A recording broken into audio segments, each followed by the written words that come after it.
Hinigpitan ng seguridad ng mga huwes at mga korte sa Cebu matapos ang pamaril ng isang Canadian sa loob mismo ng Municipal Trial Court kahapon. Dalawang napatay ng gunman, patay din ng Canadian matapos sumunong magbaril sa sarili. Narito ang report ni June Beliganyo ng GMA Cebu.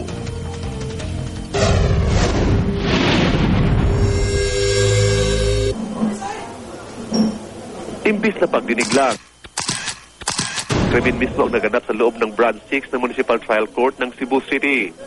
Binaril ng Canadian na si John Pope ang nagdemanda sa kanyang si Dr. Rene Raffles at abogado niyang si Jovian Atias.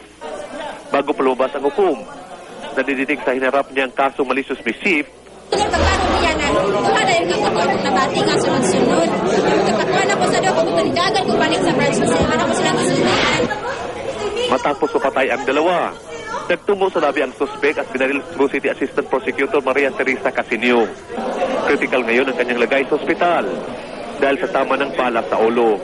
Para raw mahinto ang pamaril ni Pope, binaril sa sabiti at kaliwang braso ng dalawang responding pulis. Nang masukol na, nagbaril umano sa kanyang kanang sentido ang Canadian National. Binawian siya ng buhay sa ospital. Walang pamilya sa Cebu si Pope na narito sa bansa para sa mga pinapaaral na scholar. Sa naturang pagdinig niya bago ang pamaril.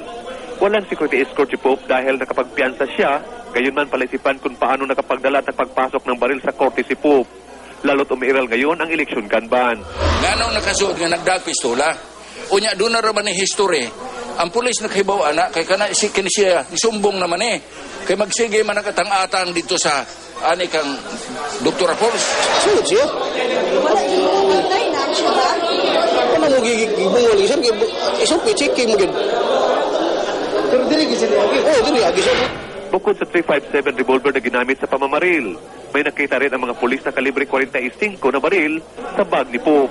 Kasunod ng utos si Supreme Court Chief Justice Maria Lourdes Sereno na imbestigahan ang insidente.